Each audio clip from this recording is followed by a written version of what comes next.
Hey guys, so today we're going to chat about my empties. Everybody loves empties videos. It's very satisfying to toss things out and just sort of narrow your collection a little bit down and feel a little bit better about purchasing that other thing that you bought last week.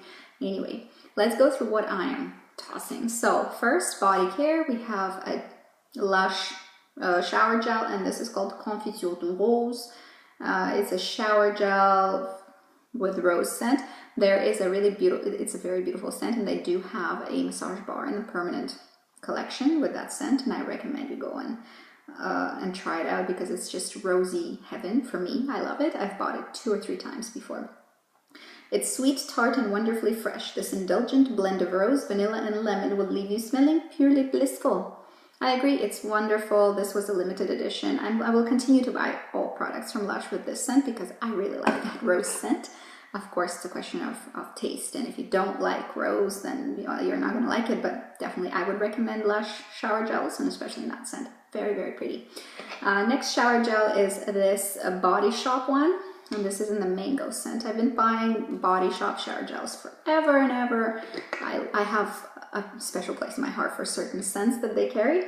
This mango is really peaceful and calming, but I think I'm over this particular scent. I'm going to move on to something else, not this scent, but I was happy to have had it. I've had it previously in a body butter, and I'll continue repurchasing these shower gels, just maybe not in the mango right now. We'll wait with the mango. Next, I have a lotion that I had finished, and this is Aveeno Baby. I bought it because I wanted something for sensitive skin, and the baby one is for sensitive skin. It's completely empty, completely gone, and I use a lot of lotions and a lot of body butters, and I go through them quite frequently.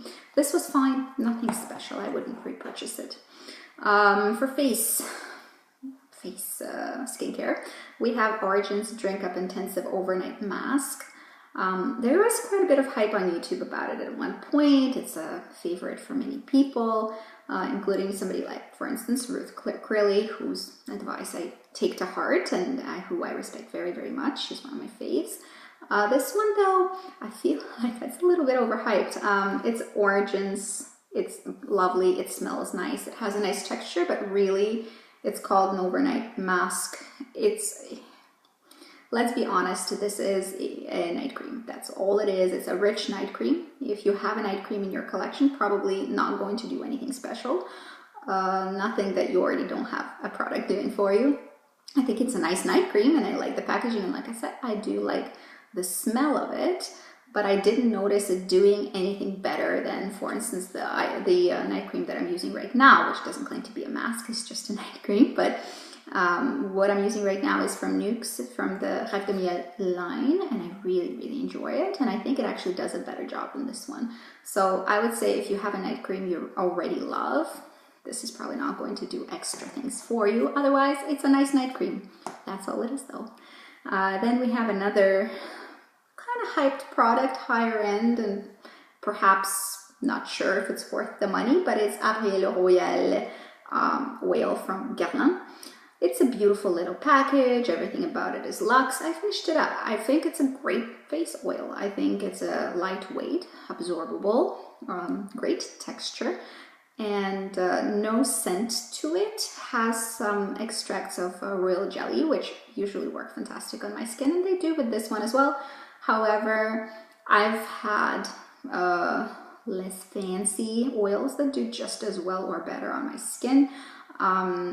And it does not beat my favorites from Darphin, which are, by the way, quite fancy. But over this and Darphin, I would pick my Darphin oils, the A-flower oil and the rose oil. I think they're superior, much more hydrating.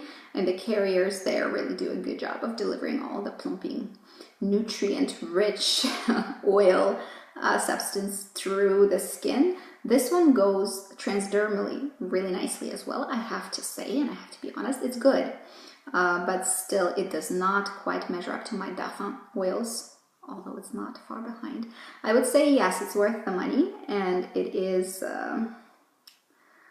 it's worth the money if you want a luxury oil. I think you could do quite well just getting a nice cold-pressed rosehip oil, and that could do very good things for your skin. This is good if you want luxury, if you want galant. I think it's nice. I think you won't regret buying it. I think you'll enjoy it. It's not my top favorite though. My top favorite remains Dauphin. Has not been outranked by anything quite yet. Next, we have another oil, and this one I won't recommend, and I think it's kind of crappy. And this is Herbiflora Virgin Organic Argan Oil. I've used a rosehip oil, by the way, from Herbiflora, and I really enjoyed it, and that's why I purchased organic argan oil from them, because I wanted a good quality oil, and this is not, to be honest.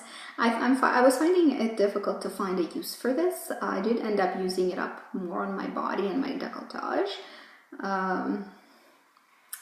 It's thick. It does not get absorbed through the skin. The molecular weight is quite heavy. I think there's too much carrier here, although it does say that it's organic oil, but no refining, 100% pure, super lightweight and easily absorbed. It is not. High in vitamins A and E probably, nourishes, hydrates skin, revives, strengthens, conditions hair, and reduces drying time. I found this to be clunky, too greasy, and a little bit too heavy to use for my face, and I have dry skin, or for my hair. So no thank you on this one, but I will consider repurchasing the rosehip one because that one was pretty good.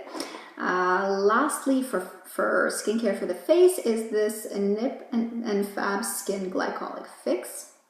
This is what we're talking about here.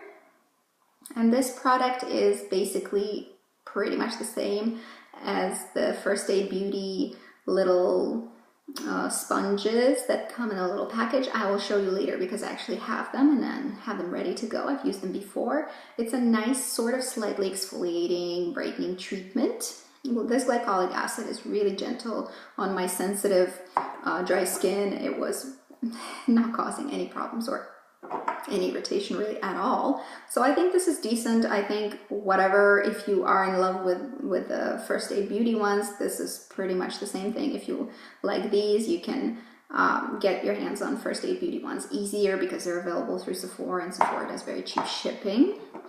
So that was pretty good. I'll repurchase the First Aid Beauty ones or these ones, whichever ones are on sale and cheaper at the moment. And then we have a perfume that I finished, and this is an interesting pick because it doesn't quite fit the season, but I had a very, very small amount left and I did finish it up, and this is Tokyo Milk 54 Marine Sel. I did buy it about a year ago when I was in Toronto, and it is just exactly as it says what it is. It is very salty, very fresh scent, very straightforward, not a complex fragrance, and it's an easy fragrance to like because it's so fresh and it's just salty, airy, it's wet smelling, and it is very unisex. I think maybe it would suit a man who likes a really fresh scent, maybe a little bit better than a very feminine lady. However, of course, wear whatever you want. I enjoyed this scent actually. I will not be repurchasing because I'm kind of done with it. It was a little simple, and I've saturated my olfactory sense with this, and I'm just not going to crave it anymore. So I'm done with it, and I'm happy that I'm done with it, but I would recommend it to people who really enjoy very fresh aquatics. This is not bad. Not my favorite though. Not my favorite aquatic either. One nail thing. This is an interesting one. This is Formula X nail color in Obsessed. I enjoyed it enough, this little mini, to buy full size, so you know I loved it. I have it in full size, and I think maybe Formula X actually had been discontinued, so I'm not sure if it's available in full size, but it's very similar to a lot of sort of Essie colors, OPI colors. It's a little bit of a jelly burgundy, and I love it. Love it enough to have bought the full size, and that's commitment for a nail polish. Then we have a fail. This is a Wet n Wild Ultimate Brow Mascara. I'm tossing this because I just don't know who would like this. I think this is a total fail product. The brush is a little bit too big for what I like for a tinted gel. For a clear gel, this brush size is okay. And in fact, I have a clear gel right now that I'm using for my brows. The size of the brush is exactly the same as this, but it's clear, so it's fine.